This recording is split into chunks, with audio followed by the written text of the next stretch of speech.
People ask me all the time, what does it take to be happy? And I always tell them it's really simple. One word, progress.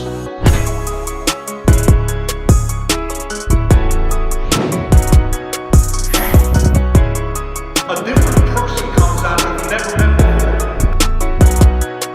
You're used to this DJ right here. Yeah.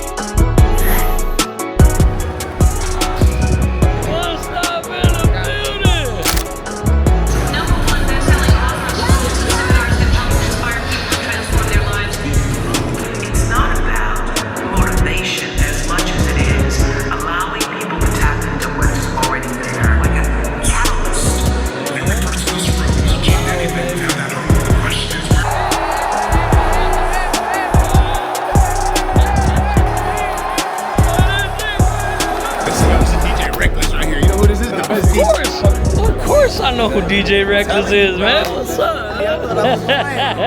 Stepping on neighborhood this time. I don't know. Man, I aspire to be like the big dogs one day, man. A lot of money in this picture right here, man. A lot of money in this picture. Right there, Sean. There's a lot of tax money right there. Next year I'm coming for the CEO seat, and I'm gonna have the tribe run it over. Let them know, let them know. Progress equals happiness. If you keep growing, you're gonna feel alive. And if you keep growing, you're gonna have more to give. It's really an inner game. And I think that's what's missing for us today. Everybody's focusing on the outside world. And hell, there's a lot of things in the outside world you'll never be able to control. You can influence, but you can't control it. This, your mind, your emotions, your body, you have 100% control over what you do with these things. And that's where the game is won. Because self-esteem doesn't come from what people say about you. Self-esteem is earned within yourself.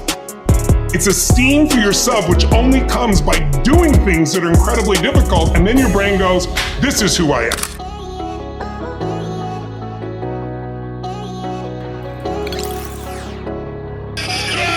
City Film! Just leaving the Vault conference, and all I can say is wow. That's all I can say is wow. Got the opportunity to see Tony Robbins speak. Y'all already know the legend that he is. It's just an amazing experience overall, because when you're in entrepreneurship, the biggest thing that you must do is stay grounded, right? Stay driven, right? Or just keep that hunger, you know what I mean? And these type of conferences are so important for entrepreneurs because it allows you to network with people that may not be in the same business as you, but somehow, some way, y'all connect to end up doing some type of business together. I'm just so grateful that I started early in my career. You know, I jumped into network marketing in 2014 because it allowed me to come to all these different type of events. And again, we're here 10 years later, still showing up to these events, still networking. It's so easy for me to network and shake somebody's hand now because I've already got out of that comfort zone. I've been able to make the uncomfortable comfortable, to speak to someone, to introduce myself to a complete stranger. We all can agree that 9 out of 10 times a stranger is going to support you first before somebody that is close to you. And 9 out of 10 times it's just simply because the person that's close to you doesn't necessarily understand your product. They don't understand your service. They don't understand your industry that you're diving into. When it's a stranger, there's no ego, there's no pride involved. You know what I mean? They just see somebody that's like-minded, trying to do, you know, go to the same place, even though it's, you know, you got different journeys. Again, you're heading to the same place. So it's easier for them to support you, man. And I'm grateful for every single hand that I shook throughout this week. The information, the energy. Tony Robbins, you're a GOAT, you're a legend. I know you'll probably never see this, but you're a GOAT, you're a legend. The energy that you pour into everybody is the reason why your legacy will forever live on. God bless you. Appreciate all the energy, appreciate all the gems, man. Like, one of the biggest takeaways that I've taken away from this event is, what's your outcome?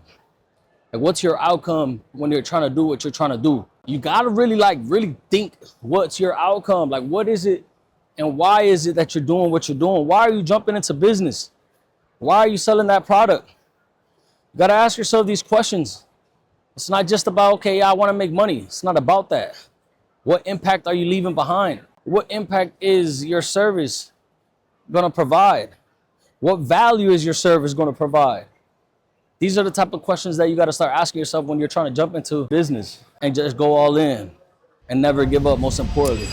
Who are we here with today? And what do you do? My name is Matt Sierra, owner of Refuge Capital. Refuge Capital consists of RSG Security, which is a whole security suite enterprise. We offer unarmed, armed access control. Okay. We offer AI video surveillance. Okay. So like, let's say you go into an HOA community. Okay. You know, like when you put your ID into the machine, we offer the virtual guard assistance. wow. Yep. And then we offer, camera surveillance, the whole nine.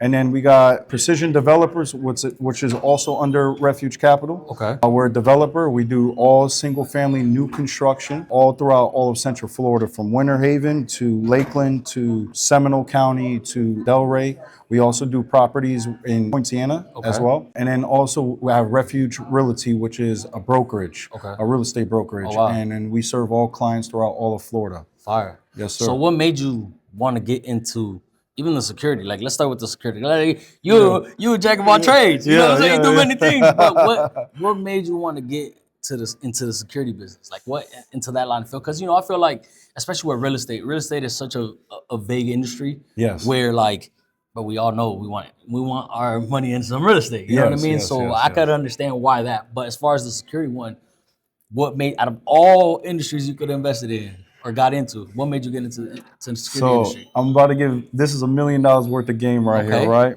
What I did learn was to run systems, and it started from my godfather. My godfather, he had a government contracting business. Okay. And, I went to him, I was like, yo, we should do this. You should run your sales team this way, have departments in your sales team, have a sales director, have a TO, have a rep, and go throughout the state of Florida and throughout the United States and branch off and scale to different states, right? Right. So long story short, he didn't want to take my advice. So I said, you know what, I'm going to open my own company. And I did. And security is a passive income industry. But what people don't know is it's like units, because you will sell a certain amount of hours per week to each client. It could be a hotel, a shopping mall, it could be a residential community, it could be a medical facility, and you will sell a minimum of 40 hours a week, right? And each hour that you charge to this client, and you do long-term contracts, right?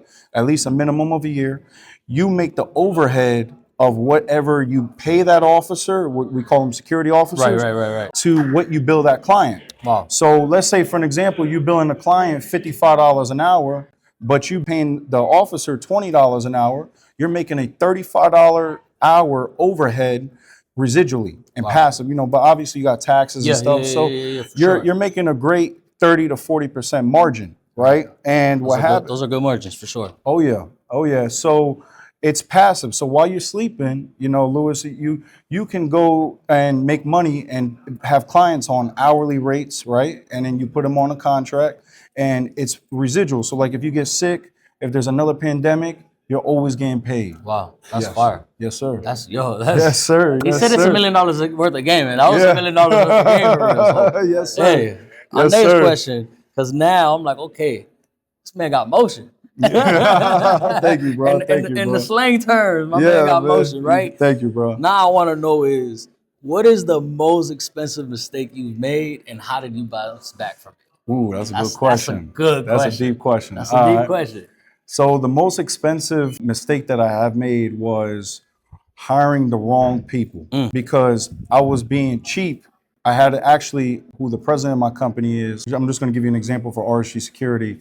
He wanted a higher raise, and he ended up leaving me because I felt like he wasn't valuable for that raise. Okay.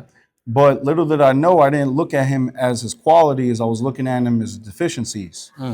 And when I did that, he left to another company, and I lost over $1.2 million of business because the clients, they looked at me and said, are you sustainable to keep on operations? Even though I created the company, I can do it, but I'm not fully involved in the company. which was a big consequence for me to lose all that money. So fast forward a year later, I finally got him back. I matched the price, plus I gave him more benefits to what the competitor was offering. And now we're scaling about 4x since that happened.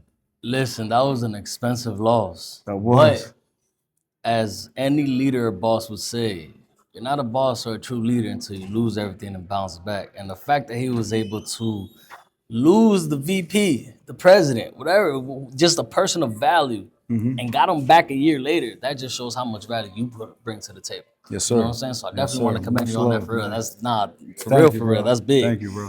How do you keep yourself hungry now that you've made it? Because I mean, like I said, I see you on Instagram, I see the Lambo, I see you traveling, I see you living, you know, a lavish lifestyle. But, you know, like, how do you keep yourself hungry, especially at 29? I feel like in our generation, there's not a lot of 29-year-olds doing what you're doing, for real, for real. So I feel like because we have so much access to the, you know, younger generation and, you know, all just the lavish lifestyle, I've seen people lose their hunger, you know, especially being so young. Again, there's not a lot of people in whatever age group doing what you're doing. But at 29 years old, you've been able to build all these multi-million-dollar companies. How do you keep yourself hungry, even though you made it? So, like, coming to this Vault conference, right, there was 10,000 attendees. Right. And what's crazy is that they all want the same thing as I do. Okay. They want financial freedom. They want to be able to, you know, take care of their family, go different places and stuff. So I learned this from E.T. Eric Thomas. Eric Thomas, my guy. Yes, You already know. That's my E.T. guy. the preacher, man. That's my guy. He helped me through homelessness and everything, man. And one thing I caught from what he said was, if there's 1,000 other people who want to wake up at this and do the exact thing you want and have the exact things you want, what do you have to do? You have to outwork them. You know what I'm saying? Preach. So that to me stuck to me no matter what, that there's another 29-year-old out there, maybe in California, Oklahoma, or a different country that doesn't have the privilege I have, and they want to have the exact thing I want, but they are willing to work triple, 4 times harder than I am and give it all up, just to risk up everything to have what I have, right? So I look at it with that mentality, and I know that when every time I wake up, there's somebody who's waking up earlier than I am, working much more hours than I am, developing strategies more than I am. So the only way I might not be able to be more talented than him, but I need to have that work ethic to beat him. And I believe that that's core values to have as a young entrepreneur. And, you know, same thing on scaling. Scaling is huge. You know what I'm saying? Is actually multiplying the amount of our offices. You know, we do California, we have an office in Miami, we have an office in the financial district in LA, and we're doing Texas next, you know, and the more offices I have, the more presence that I have, the more opportunity is going to come my way. Wow. And listen, I'm going to tell you right now, this is a prime example of practice what you preach, and I'm going to tell you exactly why. This man been here at 8 in the morning every single day this week of this event. You know what I'm saying? I'll be honest. This is facts. I came one time at 8 a.m., I'll be honest. The next day, look, I got here at 1 o'clock today. So he's right, and that's why I wanted to ask that question. And we'll wrap it up with this, you know what I'm saying? But that to me at least, right, is the biggest question that I have, because, again, once you make it, a lot of people tend to, you know, put their, take the foot off the gas. So I wanted to ask that. It's crazy that you said that, because I'm a diehard ET fan, man. Yes, sir. You know what I'm saying? He's reposting one of my stories. The moment, I ain't gonna lie, the moment he reposted, I'm like, yo, I made it. Because, you know, there's different definitions of success. You know what I mean? I feel like, you know, success is what you make it, right? Yes, sir. You define your success. So it's like, that was one of my moments in my life that I'm like, all right, we're doing something. Yeah. The fact that ET literally reposted one of my videos that it's of me. Wow. You know what I'm saying? Wow. I'm gonna show it to you. Wow. And I was like, yo. That's fire, bro. Yo. That is very fire. Yo, look. And it's not even that he reposted it, right?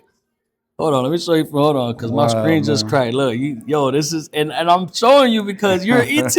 You just touched me with this, man. ET, you know what I'm saying? You gotta want it bad as you want to wanna breathe. You know what I'm want to be saying? successful, You man. know, Look. like there's a story, man. He ducks a kid underwater, man, Preach. and the kid went up, and it was I guess it was his, mentor.